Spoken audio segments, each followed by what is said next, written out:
Hey, y'all. In the ongoing debate over the Texas State Historical Association, there's a peculiar vernacular. Traditionalist or traditional history and progressive history seem to be the two poles. We are in dire need of clarification.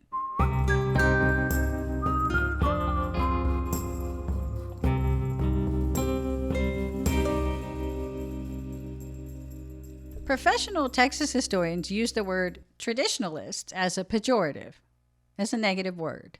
They believe that traditional history is devoid of minority voices and the sole domain of David Crockett, Stephen F. Austin, and men who look just like them.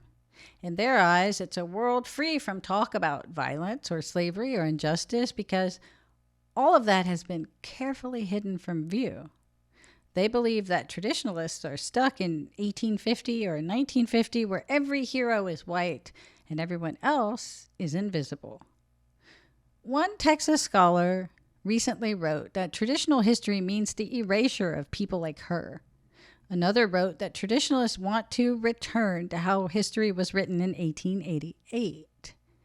They've put up a video flashing a bunch of photos of non-white Texas historical figures and claim that that is what is at stake if Mr. Bryan wins the legal battle. One of them wrote to me personally and said that if Mr. Bryan's version of history wins, he fears we'll return to the way history was taught in his childhood, in the 1950s. So clearly, traditional is an emotionally loaded word for them, and a highly racialized one at that. So let me clarify the terms, hopefully for everyone participating in this debate and watching it from the sidelines.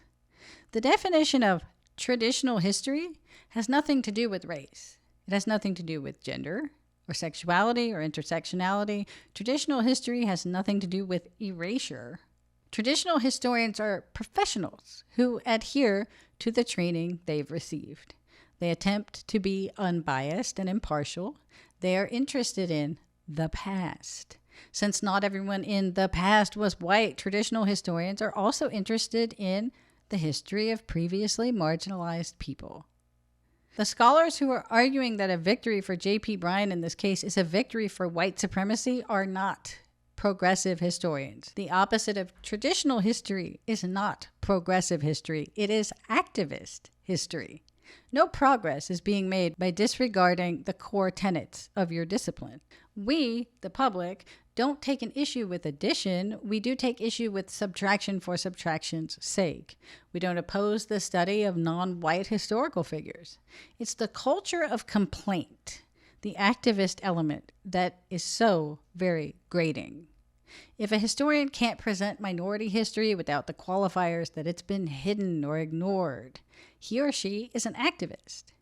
If a scholar's entire body of work is about resistance, he or she is likely an activist. If a historian is pathologically driven to insert the present, especially the politics of the present, into a discussion of the past, he is an activist.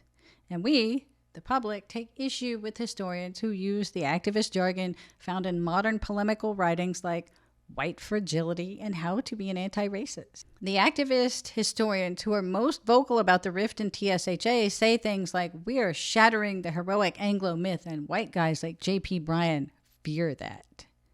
That is a reference to white fragility. Nobody fears those historians or the histories they write on a personal level. Their culture of condemnation is the problem. Some of the academics have noted that it's not the job of historians to inspire or provide heroes or villains. That is a traditional historian's viewpoint. And yet, the same group publishes on their website statements about an honest history that doesn't ignore inconvenient truths. That is activist verbiage. Traditional historians form a thesis, follow the historical record to test the thesis, wrap their findings in historical context, and then present it, even if it didn't lead where they thought it might. Their work is not a reflection of modern politics and does not seek to influence modern politics. Traditional historians are interested in the past. They view the past as events shaped by people and seek to make discoveries about those people. Their profession is descriptive. It describes. Activist historians often start from a fixed belief rooted in right now, say systemic racism or white fragility or police brutality, and then try to gather enough facts to prove that the present is a mirror image of the past. The activist historian needs you to believe we've made no progress on race so that we'll feel negatively about race relations. That version of the profession is more corrective or prescriptive than it is descriptive. It uses the past to explain today's problems and offer prescriptions to fix them. See the TSHA's diversity statement, Healing Through History. Sometimes activist historians are proscriptive. That is, they prohibit, they condemn. Now, proscribing and prescribing for the present are miles away from a profession intended to simply describe the past. Traditional historians don't deal in the language of inconvenient truths or painful histories or reckonings. They are not and should not be concerned with whether or not their findings cause anyone pain or pleasure. They don't traffic in identities. They trade in facts and context. Activist historians imagine that the history they write slashes at and wounds certain people, particularly white males, because, well, that's the entire point. They don't ask if a thing is true, they pronounce it true, then try to backfill it with the historical record. Activist historians view the past as a crime scene and stand at the ready to prosecute long dead men of morality crimes. And if you disagree with this methodology, they'll try to prosecute you too. Traditional historians can candidly point out the flaws in works of popular history, such as those of T.R. Fehrenbach, without passing judgment on the man who wrote them. Activist historians, on the other hand, devote pages in their books to bizarre non sequitur discussions of the homoerotic themes in Fehrenbach's writing in an attempt to discredit his manliness. Yes, that really happened, and yes, someone actually published it. But fortunately, nobody read it. On June 13th, 2022, current TSHA President Nancy Jones announced on social media that the TSHA board had voted to adopt, this is a mouthful, the American Association of University Professors Statement on Academic Freedom and Tenure. The statement is mostly concerned with those two things, academic freedom and tenure for professors, but it also includes the following statement that bears mentioning here. Quote, when they speak or write as citizens, they should be free from institutional censorship or discipline, but their special position in the community imposes special obligation. As scholars and educational officers, they should remember that the public may judge their profession and their institution by their utterances. Close quote. And yes, we do. We do judge you by your utterances. Activist historians reflect poorly on their profession. Historians who use the thought-terminating label racist on anyone who dares disagree with them reflect poorly on their profession. The Sam Houston State professor shrieking about how angry he is about systemic racism, the same professor who openly espouses the idea that, quote, Texas history is, at its core, about white supremacy, racial and ethnic discrimination, and our current efforts to overcome the past, end quote. This is the same man who stood up and shouted about the nomination of the most accomplished black jurist in the state of Texas being nominated to the TSHA board. That guy undermines public trust in a profession whose function is not to overcome the past, but to study it. Trained historians who cite themselves in their books and articles. The professor at UTSA who introduces herself as being from Yanaguana, teaching in the occupied territory now called San Antonio. Academic historians who dishonestly tell us that the teaching of Texas history has not changed in 40 years. Professors who talk about whiteness like it's a disease or refer to whiteness as a concept at all. They are activists, and they reflect poorly upon their profession. They speak often about inconvenient truths, always racialized, always directed at one group. Now, if they moralized all of history equally, we'd see deep dives into how oppressive the Comanche were to the Native American foes whom they slaughtered or drove from Texas.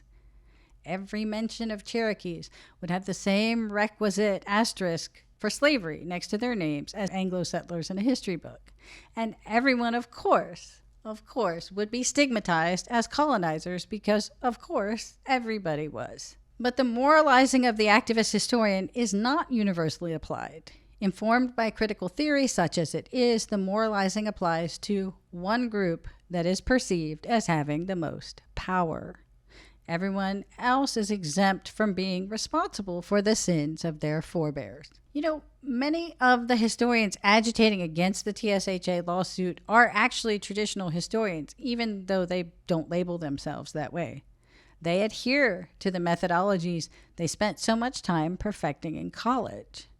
But they're aligning themselves with activist historians, I suppose, out of a sense of professional solidarity, and I think that's a mistake.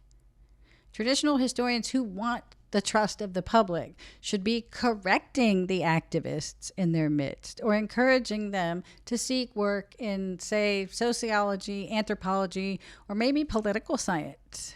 We hear much about peer review, but we don't see it working. The activist professors would have you believe that traditional history is the equivalent of white history, and that ain't so.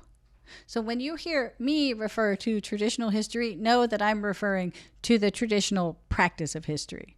By its very nature, activism seeks to change today's society.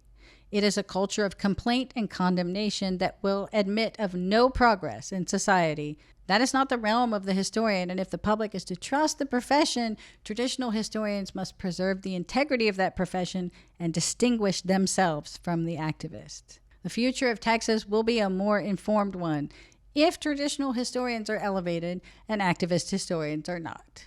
So until next time, God in Texas, y'all.